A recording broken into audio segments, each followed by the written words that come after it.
Report नहीं है, नरवणे का पुस्तक नहीं है, इतना स्पष्ट करे। मैगजीन तो कुछ भी लिख सकता है। गारंटीड ऑथेंटिक है। इसमें नारावाने जी ने कहा है कि उनका मेमोआर है, उसे सरकार पब्लिश नहीं होने दे रही है। इसमें सब लिखा है बारे में, और मोदी जी के बारे में बोला है।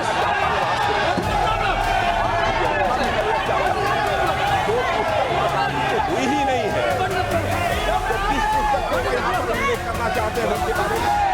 दर्शकों, इन दिनों भारत की संसद जोरों शोरों पर चल रही है। संसद के अंदर और संसद के बाहर जबरदस्त विपक्ष का प्रदर्शन देखने को मिल रहा है।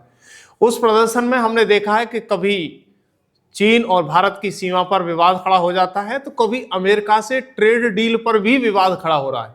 आप लोगों ने देखा भी होगा कि पिछले कई दिनों से लगातार विपक्षी नेता राहुल गांधी सदन में बोलना चाह रहे हैं, लेकिन हर बार वो एक मुद्दा चीन को लेकर उठाते हैं।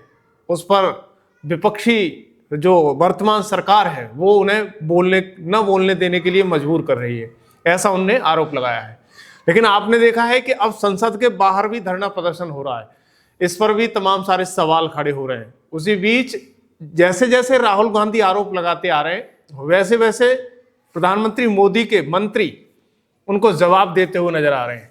क्योंकि राहुल गांधी ने अमेरिका के साथ हुई ट्रेड डील पर किसानों के मुद्दे पर सरकार को घेरा, तो उसके एवज में नेता शिवराज सिंह चौहान ने उन्हें जवाब दिया, तो दूसरी तरफ पीयूष गोयल द्वारा उन्हें जवाब दिया गया।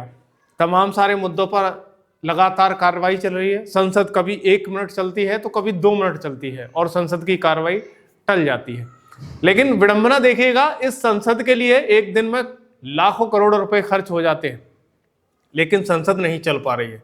सवाल उस संसद से भी है, क्योंकि इसमें आम जनमानस का पैसा लगता है, लेकिन मिल क्या रहा है ये भी सोचने वाली बात है।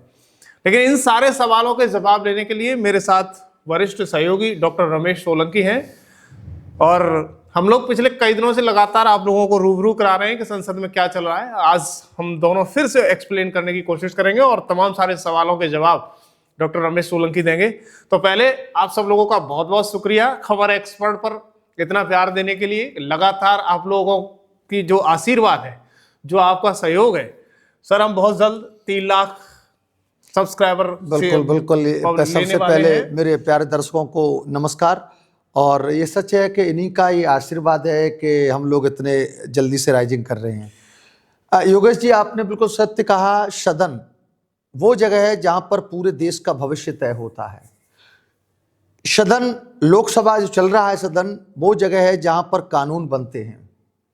लेकिन आज देखने को आजकल देखने को मिलने, वहां तो अखाड़ा सा बनता जा रहा है। लेकिन कभी कुछ विपक्ष कहना चाहता है तो सरकार के नुमाइंदे रोक देते हैं, कभी विपक्ष ओवर बोलता है, तो इस तरह से आपस में टकराव सा चल रहा है, एक दूसरे पर आरोप लगते दिखाई दे रहे हैं। देश के भविष्य के लिए कुछ अच्छा होना वो नहीं समय मिल पा रहा है। एक्चुअली योगेश जी तो ने बात की थी, 2 फरवरी की बात है, सोमवार की।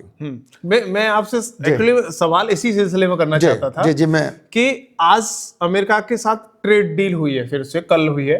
पहले मैं थोड़ा सा उससे पहले हमारा जो विवाद है वो बहुत लंबा चलता हुआ आ रहा है अमेरिका के साथ। हम लोगों ने देखा है कि उसने 50% टैरिफ लगा दिया, लेकिन अब वो 18% कर दिया गया है। इस पर मैं आपकी प्रतिक्रिया लेना चाहूंगा कि वो 18 और 50 से 18 होना, इस पर भी सवाल खड़े हो रहे हैं। क्या है ये पूरा मामला, उस पर बताइए। देखो योगेश जी, पहले तो ये है कि यदि विपक्ष सवाल खड़ा नहीं करेगा तो हम लोगों की जनता की नजर में डेड समझा जाएगा। ठीक है, तो विपक्ष का ये तो एक रवैया या फिर उसका उत्तरदायित्व है कि जिंदा रहना है तो कुछ बोलना होगा उसे। यानी पक्ष से ज्यादा विपक्ष को मजबूत होना पड़ता है। बिल्कुल तभी पक्ष भी तभी सही काम करेगा जब विपक्ष कुछ कहेगा। ठीक है।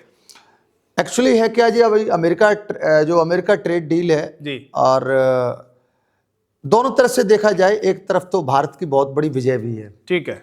और विपक्ष जो आरोप लगा रहा है, विपक्ष पर भी ध्यान दिया जाए, ठीक है, तो भारत की हार है। विपक्ष जो आरोप लगा रहा है, जिसमें राहुल गांधी व अन्य नेता जो तंज कस रहे हैं कि ये तो घुटने पर आ गया भारत देश, और अमेरिका का, ट्रंप का ये तो पालतू बन गया। जो पाकिस्तान को पहले लोग कहते थे, अब विपक्ष भारत पर आरोप लगा रहा है। ठीक है। जिस तरह से ट्रंप ने पूरे अधिकतर वर्ल्ड के देशों पर टैरिफ लगाए, लगातार झड़ी लगा दी, भारत देश पर भी 50% का टैरिफ कर दिया, लेकिन भारत झुकने वाला कहाँ। भारत ने भी कोई हार नहीं मानी, न कोई अपनी प्रतिक्रिया दी। खास बात यह कि मोदी ने, जो भारत के प्रधानमंत्री मोदी जी हैं, उन्होंने कोई प्रतिक्रिया नहीं दी उस पर। ठीक है। शांत रहे और अपनी जो भी करना है, चाहे यूरोप से संबंध बनाने हैं, चाहे। इस बीच आपसे थोड़ा सा इंटरप्ट करना, हमारे जो धर्म है उसमें कहते हैं एक चुप 100 को हराता है। बिल्कुल बिल्कुल सही बोला। तो शायद वो हुआ है, यही मोदी जी ने किया कि शांत रहे, जो भी करना कर ले, ठीक है, हमें अपना करना करेंगे। ठीक है। रूस से ने तो तेल लेना बंद किया, और जो यूरोप से संबंध जिस तरह से वैश्विक बाजार में हम कूदे हैं, क्योंकि अमेरिका के कारण कूदे। ठीक है। अमेरिका के ही कुछ लोग जो सपोर्ट में हर समय रहते थे, नाटो जिस तरह दिख रहे हैं, वो अलग होते जा रहे हैं, क्योंकि अमेरिका की दादागिरी। और ट्रंप साहब तो कुछ भी कह दें, और वो तो समझते हैं कि जो कुछ चाहे तो वो वेनेजुएला के उस राष्ट्रपति को उठा लाएं, उसके घर से इच्छा कुछ भी करते हैं।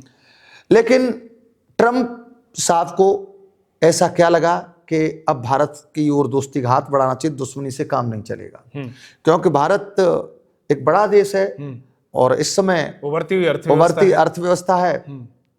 जब भारत देश अपने पाले से खिसकता जा रहा था, रूस की ओर जा रहा था, यूरोप की ओर जा रहा था, लगा कि कहीं नेतृत्व तो भारत ने करने लगे और हमारा वजूद कम हो जाएगा। देखते हैं कि जो राज करता है उसके तो दुश्मन कई हो जाते हैं, क्योंकि अभी आदमी कुछ देशों के 27 देशों के साथ भारत का कंप्रोमाइज हुआ। बिल्कुल यूरोप के 27 देशों के साथ जो एक होता है FTA, free tariff free trade व्यापार।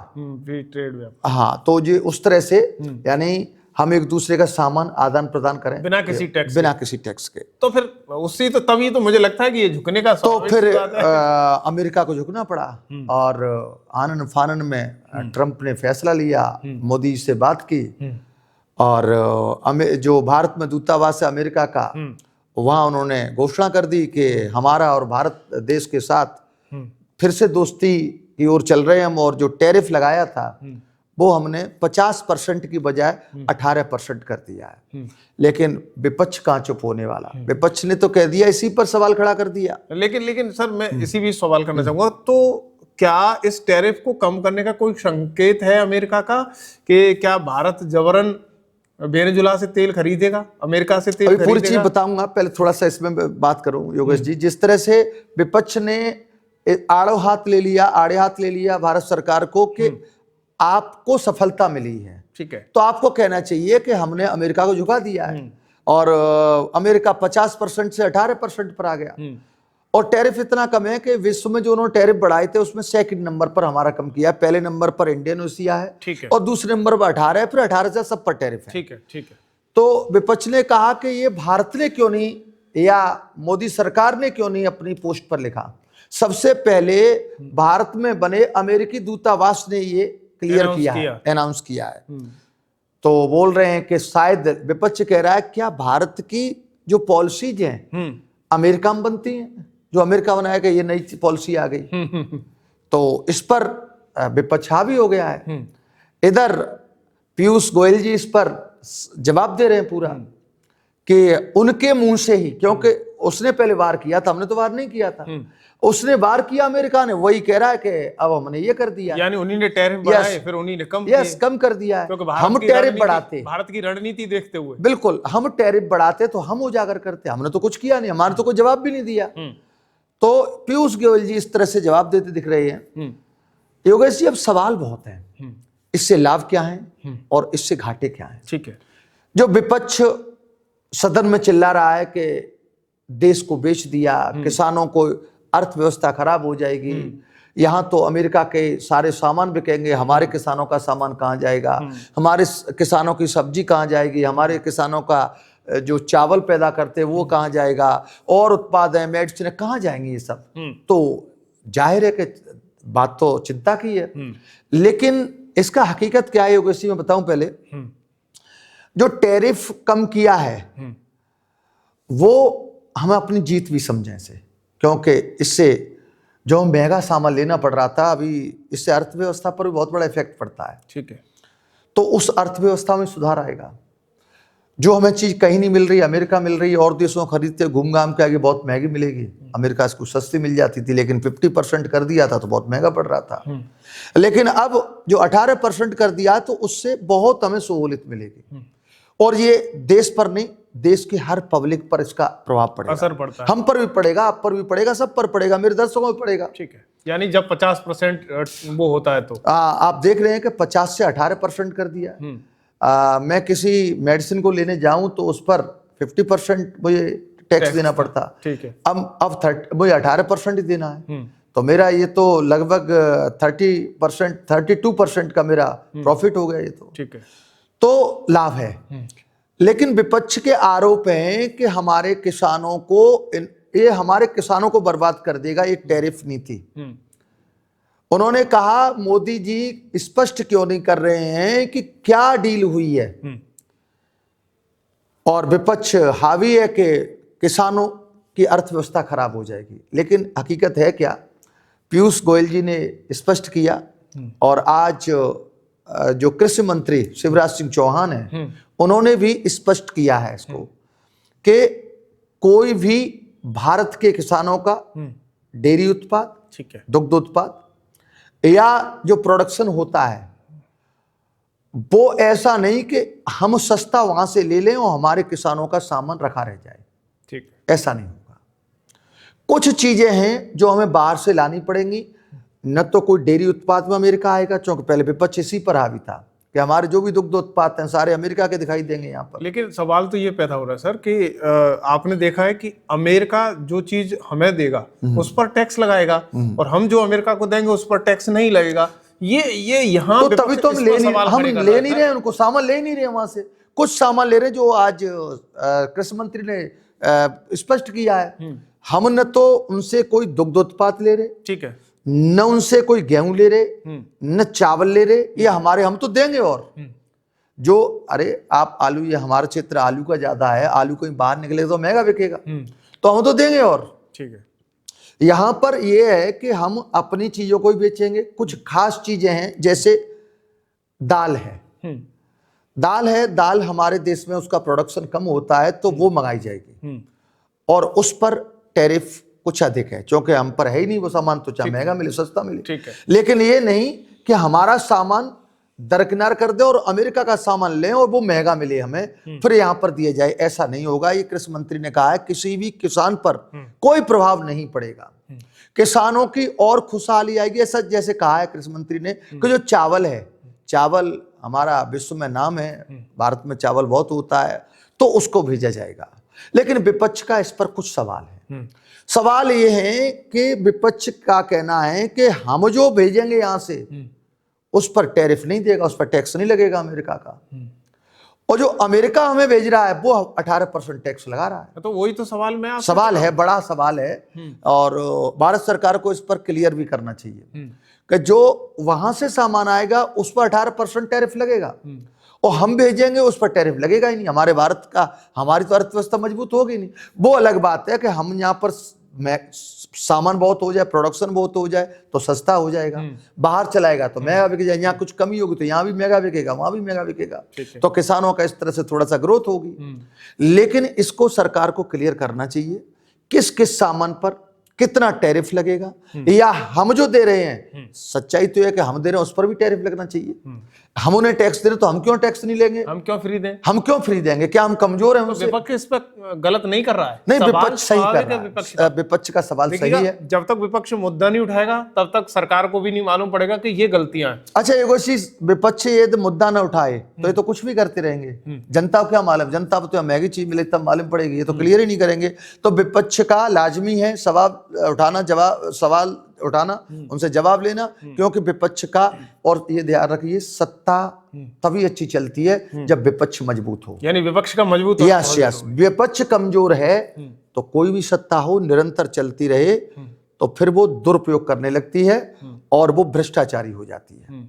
ये मैंने इंग्लिश में एक बुक्स में पढ़ाता भी हूँ कंटिन्यूटी कोई चलती रहे लगातार, कोई गवर्नमेंट लगातार चलती रहे, तो वो अपने को ही सब कुछ समझेगी, उसे मालूम प्राउड महसूस हो जाता है यस यस। और वो जो चाहेगी, हम तो चाहेंगे कि वो डिक्टेटरशिप भी अपना लागू करेगी। मैं वो कानून पे नहीं जाना चाहता कि जैसे यूजीसी पर अभी थोप दिया गया, कोर्ट ना रोक लगाता तो वो कानून लागू हो जाता। जी जी। तो विपक्ष का मजबूत होना भी स्वाभाविक है और अच्छा भी है। तो अच्छा, मेरा दूसरा सवाल ये है, मैं पिछले कई दिनों से लगातार संसद को नोटिस कर रहा हूं और संसद में मैंने देखा अच्छा, है कि अभी एक थोड़ा सा भी एक पॉइंट उसका भी रह गया अभी। जी। अभी विपक्ष एक सवाल और कर रहा है। अमेरिका ने एक अपनी टर्म्स कंडीशन रखी है, ठीक है, कि आप अब रूस से तेल नहीं खरीदोगे, यानी वेनेजुला से। यस, अब अमेरिका के जो कंट्रोल में चल रहा है, गुलाम कहेंगे, अमेरिका ही समझ लो उसे, तो अब उससे तेल खरीदोगे। ऐसा क्यों? ये तो अब विपक्ष कह रहा है कि फिर तो भारत का मतलब क्या रहा, फिर तो जो ट्रंप कहेंगे, अमेरिका कहेगी वो करेगा। फिर तो ये तो समझ रहे थे कि हमने जीत हासिल कर ली, ये तो घुटनों पर आ गए। ये विपक्ष का ऐसा कहना है कि तेल, और ये सही भी है कि मानो हम क्यों उनका ऑर्डर मानेंगे कि यहां से खरीदिए, हमें तो जहां सस्ता लगेगा, जहां हमारे संबंध अच्छे वहां से खरीदना चाहिए। तो ये इस पर सवाल कई उठ रहे हैं और मैं तो कहूंगा कि सरकार को स्पष्ट करना चाहिए सबके आकर। जैसे कृषि मंत्री ने आज कहा कि कोई इफेक्ट नहीं पड़ेगा किसान पर, तो इस तरह से अन्य मुद्दों पर भी सरकार को स्पष्ट जवाब देना चाहिए। लेकिन सबसे बड़ा सवाल ये है कि हम किसी के प्रेशर में रहकर के काम नहीं कर सकते। यस, नहीं कर सकते। फ्रीडम ऑफ वर्ल्ड है तो फिर फ्रीडम ऑफ वर्ल्ड है। बिल्कुल बिल्कुल। हम, और ये अमेरिका होता कौन है भाई, ये बताइएगा सर, मैं आपसे पूछना चाहता हूं। योगेश जी, देख रहे हो कि अमेरिका की तानाशाही ने कितने देशों को अलग कर दिया। जो लोग इनके साथ हमेशा खड़े रहते थे, मरने मिटने को साथ खड़े रहते थे, ठीक है, लेकिन उन्हीं का ग्रीनलैंड गिर रहा है। तो ग्रीनलैंड का आपने देखा कितना, जो यानी नाग को सर्प को दूध पिलाओ तो पता नहीं कब डसले, तो इससे सावधान भी रहना चाहिए।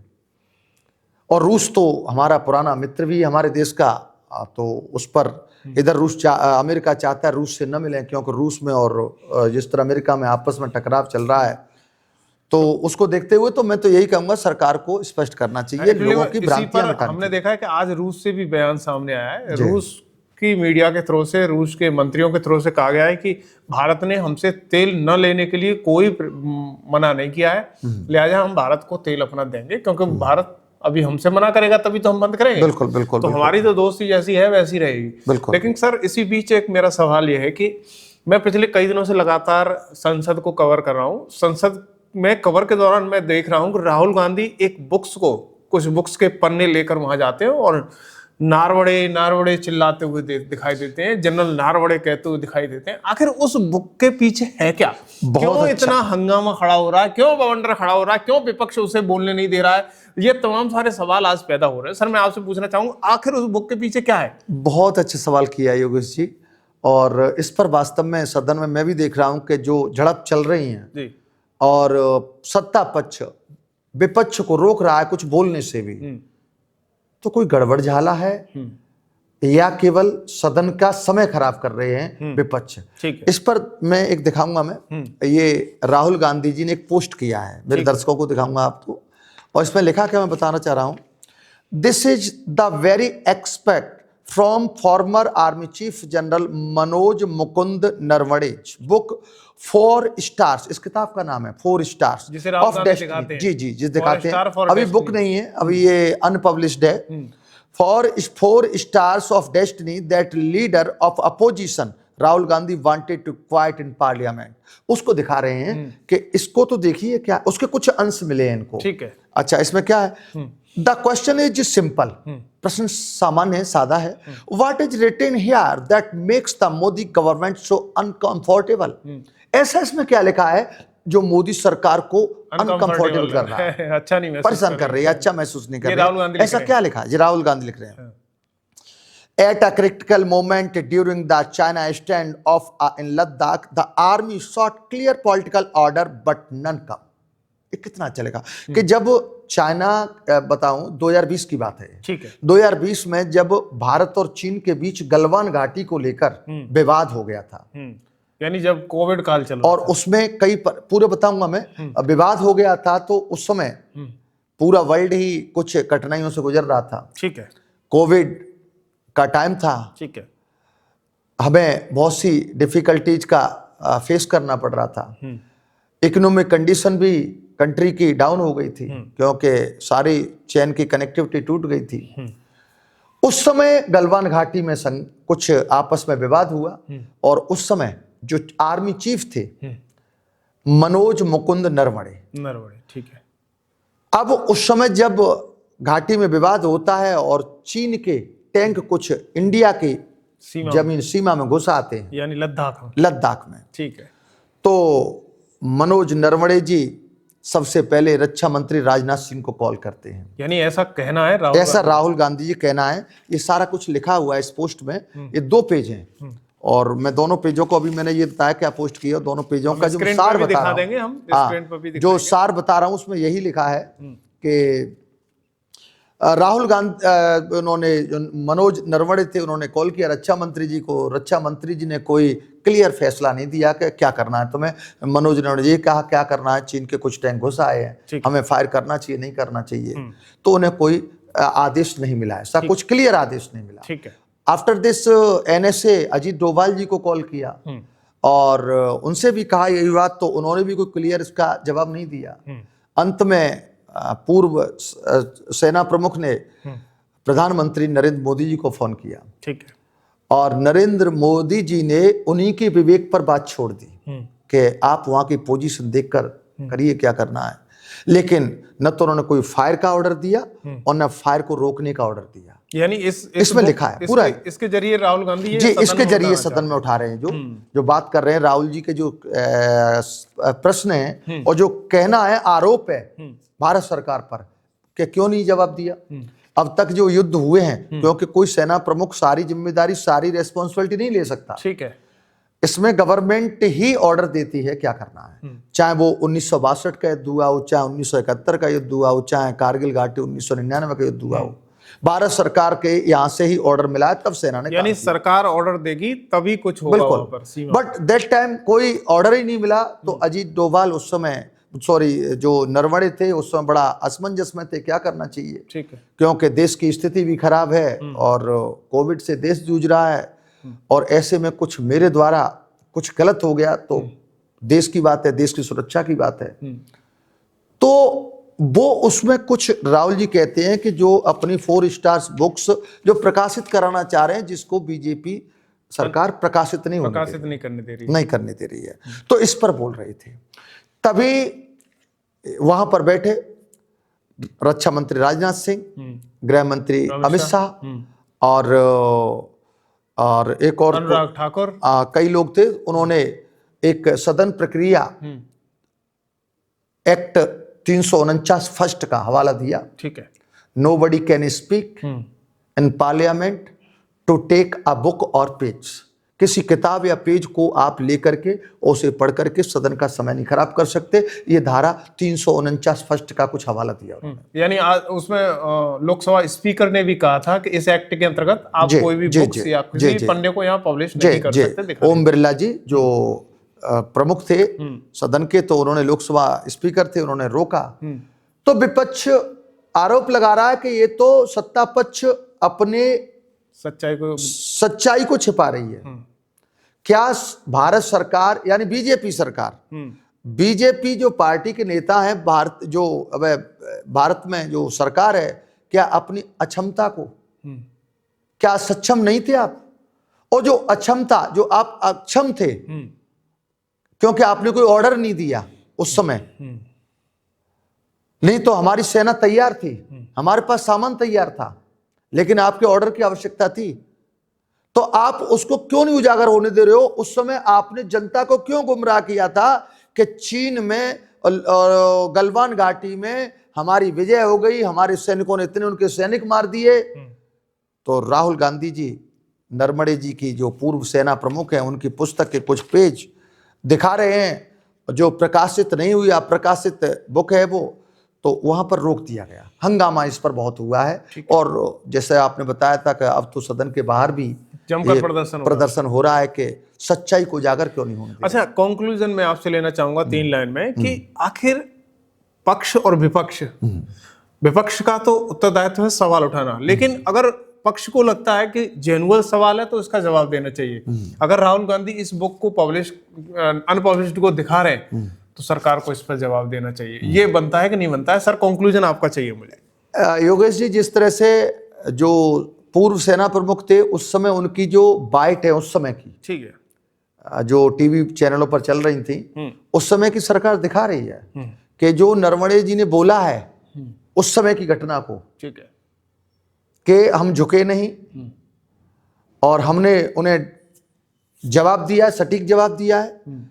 हमारे यहाँ पर कोई टैंक नहीं घुसा था, ठीक है, उन्होंने जवाब दिया, तो उसी को सत्ता पक्ष दिखा रहा है। लेकिन राहुल गांधी जी का कहना है कि उस समय सेना प्रमुख प्रेशर में थे, गवर्नमेंट, अब वो रिटायर्ड हैं, अब उन्होंने एक अपने पुस्तक लिखी है, लेकिन अपनी फीलिंग लिखी है, उस समय सच्चाई लिखी है, ठीक है, और उसे पब्लिश सरकार नहीं होने दे रही है। तो इस तरह से, लेकिन वो कह रहे हैं कि हम सरकार से इस चीज का जवाब मांगना चाहते हैं, जो कि योगेश जी हम दिखाएंगे भी, जिस तरह लिखा हुआ है पूरा उसी के बारे में जो मैंने कहा, यही सारा सब कुछ लिखा हुआ है।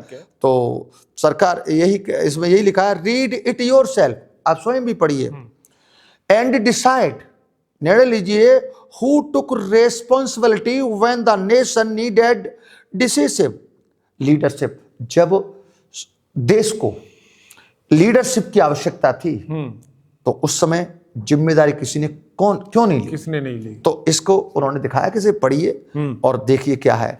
तो ये विवाद चल रहा है योगेश जी।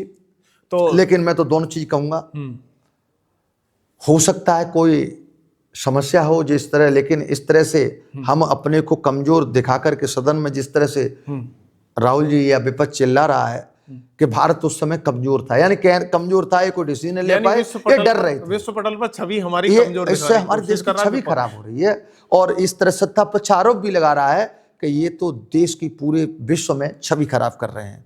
तो इनको, लेकिन इनको भी बता देना चाहिए अपने लोगों को क्या है क्या नहीं है, लेकिन सवाल जवाब दोनों तरफ से है, और सच्चाई क्या है ये तो उस समय की सरकार जाने, जब उन्होंने क्यों नहीं फैसला ऐसा लिया, क्यों सटीक जवाब नहीं दिया, या उस समय नरवणे जी ने तब क्या शब्द थे, अब शब्द क्यों बदल दिए हैं, तो उनकी अविदायित्व है कि उस समय आप क्या बोल रहे थे, अब ये क्यों बोल रहे हो। तो बहुत बहुत धन्यवाद। लेकिन मैं अपने दर्शकों से कहूंगा कि डॉक्टर रमेश सोलंकी जी हैं, इन्होंने अपनी एक एक क्लियरिटी के साथ बताया कि क्यों सदन में हंगामा खड़ा हो रहा है एक बुक को लेकर के, और पिछले इस अमेरिका और भारत की डील के बाद किस तरह के सवाल पैदा कर रहा है पक्ष विपक्ष। दर्शकों, लेकिन आपसे एक अनुरोध है कि लगातार हम आपको कंटेंट खबर एक्सपर्ट के माध्यम से देते हैं। हम चाहते हैं कि आप सब लोग ऐसे ही आशीर्वाद बनाए रखिएगा, और हमारे इस मेहनत के लिए हमारे कमेंट बॉक्स में ज़रूर लिखिएगा, क्योंकि लगातार हम आप लोगों के लिए दूर दराज से सुबह शाम कहीं ना कहीं से एक संदेश देने के लिए एक मैसेज लाते हैं, और हम चाहते हैं कि आप हमारे पर ऐसे ही आशीर्वाद बनाए रखिएगा। और मैं भी एक रिक्वेस्ट करूंगा मैं जी अपने दर्शकों से जी, कि जिस तरह से जो सदन में हंगामा हो रहा है, चाहे वो अमेरिका ट्रेड डील को लेकर, या फिर जो नरवणे जी की अप्रकाशित पुस्तक है उसको लेकर, आपकी राय क्या है? आप भी लिखें, क्या सरकार को इसका जवाब देना चाहिए, या फिर सदन में राहुल जी को ऐसे सवाल खड़े करके भारत देश की विश्व पटल पर छवि नहीं खराब करनी चाहिए? आपका जवाब क्या है, ये कमेंट बॉक्स में जरूर लिखें। धन्यवाद। धन्यवाद, नमस्कार।